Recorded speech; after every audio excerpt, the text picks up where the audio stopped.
end of June. The Lantau Island theme park is charging more after making its first net profit of $109 million last year. President Xi Jinping is on a three-nation tour of Africa starting in Tanzania, where he made his first foreign policy speech covering the continent. At a news conference hall built by China in Tanzania's State House, President Xi Jinping held the strength of ties with African nations in his first foreign policy speech covering Africa. Xi called Africa a continent of hope and promise and addressed leaders in the East African nation's economic capital, Dar es Salaam, as my dear friends, while praising Beijing's sincere friendship with Africa. Africa belongs to the African people, Xi said. In developing relations with Africa, all countries should respect Africa's dignity and independence. Xi also noted that trade between China and Africa topped more than $200 billion last year. The President and First Lady Peng Liyuan flew to Dar es Salaam from Russia, the opening stage of his first foreign trip since becoming president earlier this month. The couple were given the red carpet treatment and were greeted by Tanzanian President Jakaya Kikwete and his wife Salma. Both leaders signed 16 different trade, cultural and development accords that included improvements to Tanzania's hospitals and ports and the building of a Chinese cultural center. Xi also agreed to provide a concessional loan for communications infrastructure and an interest-free loan to the Tanzanian government. China has built roads, railways and landmark buildings across Africa to win access to its oil and minerals like copper and uranium. Xi's next stop is South Africa, where he'll attend the 5th BRICS summit opening in Durban tomorrow. It's the first time that a summit of the 5 emerging economic powers, Brazil, Russia, India, China and South Africa, is being held in Africa, underlying the growing importance of the continent. The leaders of Cyprus have reached a last-minute deal with international lenders to save the country's banks from collapse. In return for a massive bailout, Cyprus will now shut down its second-largest bank and inflict heavy losses on uninsured depositors. ATV's Anne-Marie Sim reports. Negotiators in Brussels worked through the night to come up with a new proposal to stop the Cypriot banking system from crashing. President Nikos Anastasiades warned the European Central Bank, the Eurozone and the International Monetary Fund that he would have to resign unless an acceptable agreement was reached. As the negotiations dragged on, nervous Cypriots watched and waited anxiously. Then came the announcement. Under the deal, Cyprus will receive a $13 billion lifeline, but in return, its second biggest bank, Laiki, will be broken up, resulting in the loss of thousands of jobs. And it will be split into a good and a bad bank. The bad bank will be run down over time, and the good bank will be folded into the Bank of Cyprus. What this means is that all small account holders with deposits below $130,000 will not be taxed. But those with more than $130,000 in Laiki or the Bank of Cyprus will face huge losses on their deposits. An earlier proposal, which was overwhelmingly rejected by the Cypriot Parliament, called for a levy on all account holders, big and small. The new deal paves the way for the troika of creditors to continue funding Cyprus. Had there been no agreement, funds would have been cut off tomorrow. I believe we have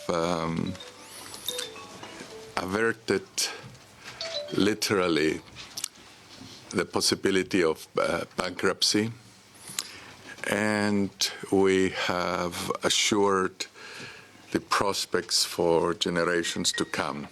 Cypriots have been wondering where their leaders, financial and political, went wrong, and whether any will pay the price for taking the tiny Mediterranean nation of 1 million to the edge of a financial precipice. Many are also asking why Cyprus has to fund as much as 70% of its own rescue package. The banks ran into trouble because they lent heavily to Greece, and when Athens had to go cap in hand twice to international creditors, the writing was on the wall for Cypriot lenders. But the new deal is expected to help Cyprus revitalise its banking industry, which attracted billions of dollars mainly from wealthy Russians. The agreement also gives the Eurozone's smallest economy some breathing space. But job losses in the once lucrative banking sector could keep tensions simmering. Sports now, and in golf, Tiger Woods surged into the lead at the Arnold Palmer Invitational, but a thunderstorm disrupted his victory plans on a final day packed with incidents. ATV's Britton Clennett reports. The final round of the Arnold Palmer Invitational in Florida was one to remember. It started when Sergio Garcia's ball landed in a tree, forcing the Spaniard to display his climbing skills and his ability to get back into play from an awkward position. But Mother Nature took the prize for changing the course of the day. This came as former world #1 Tiger Woods was on track to clinch the tournament and take back his top ranking from Northern Irishman Rory McIlroy. The American had just rolled in a birdie putt on his second hole to gain a comfortable three-stroke lead when a huge storm ripped through the Bay Hill Club. Players were told to leave the green immediately, forcing organisers to suspend the closing round until later today. The stakes are high for Woods, who will be hoping to continue his momentum when play resumes. On the other hand, the current world #1 McIlroy may be doing a rain dance. Finance news: Hong Kong shares ended 0.6% higher today as investors welcomed the Cyprus bailout deal to avoid financial collapse. The Hang Seng Index rose 135 points to finish at 22,251 on turnover of $60 billion. Share prices recovered some of last week's losses as investors cheered the Cyprus bailout deal. Let's take a look at the markets overseas, starting in the US. The Dow Jones is down 63 points. And in Europe, the London FTSE is down 14 points, the Frankfurt DAX is down 40 points, the Paris CAC is down 34 points. US dollar cross rates: the euro 1.28, the pound is 1.51, it's 94.54 Japanese yen against the US dollar. The weather forecast for the next few days: cloudy with heavy rain and thunderstorms tomorrow, and temperatures ranging from 19 to 22 degrees. You can expect more of the same for the rest of the week. Here's a look at the weather around the world.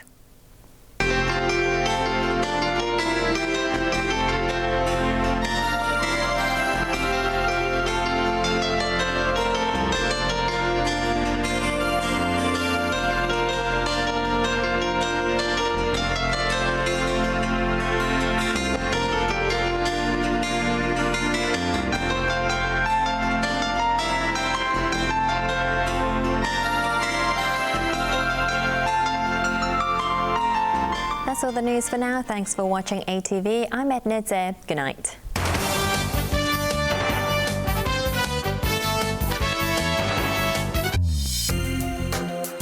Coming up, steam locomotives around the world.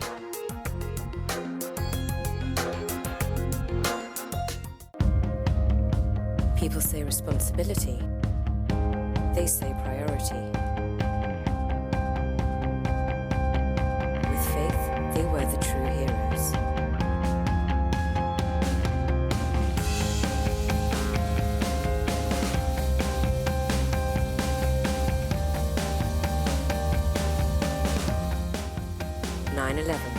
After the towers fell, Saturday night at 9. They are considered the most creative generation in Taiwan. But society labels them as the strawberry generation,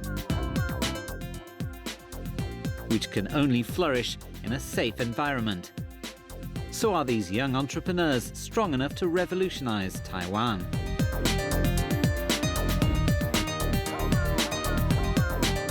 All of that documentary, Asian Century, Thursday night at 10:05.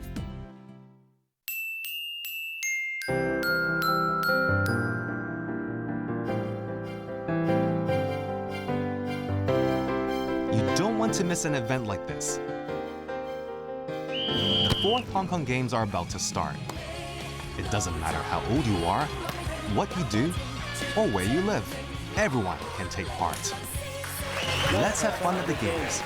4th Hong Kong Games. Join us. Nothing could have given them more joy than living peacefully in the jungle with each other. But the moment Johnny and his partners set foot on this uncharted land, everything is destined to change.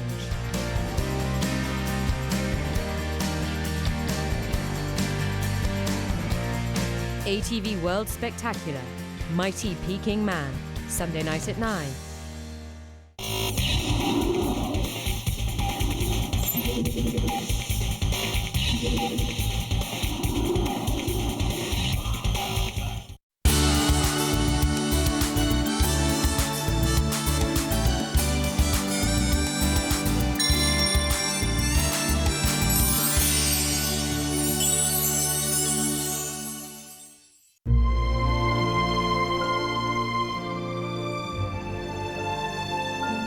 New Hampshire is a state in the northeastern United States.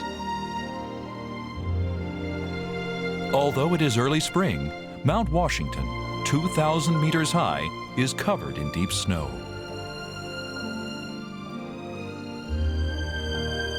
There is a railroad track which runs from the side of a hill to the summit of the mountain.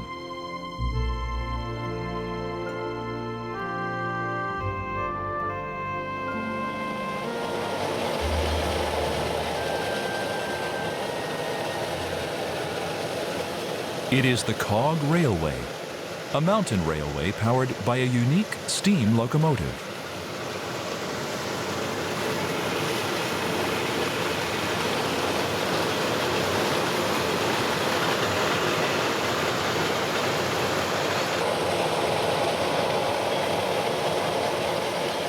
Built in 1869, this train was the world's first mountain climbing railway engine.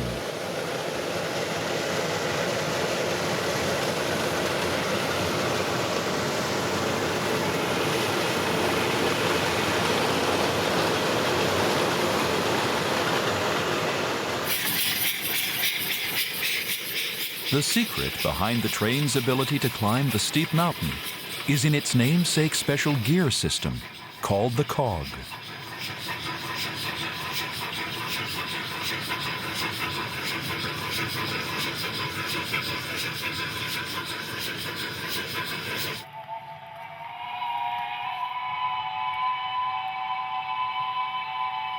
We will introduce you to the charm of the Cog Railway, which has been operating for over a century and is still now chugging with a strong power.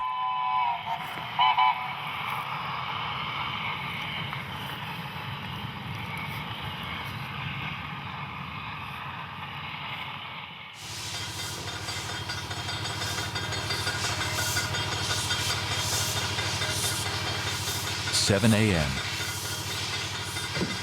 A steam locomotive is getting ready for the day.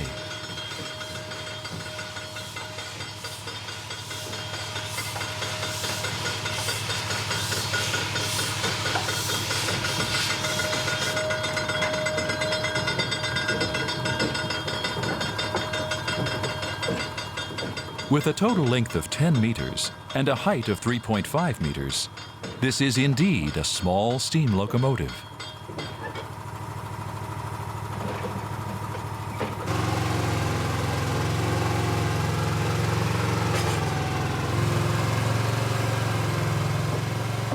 The unique feature of this train is its tilted body, designed to keep the water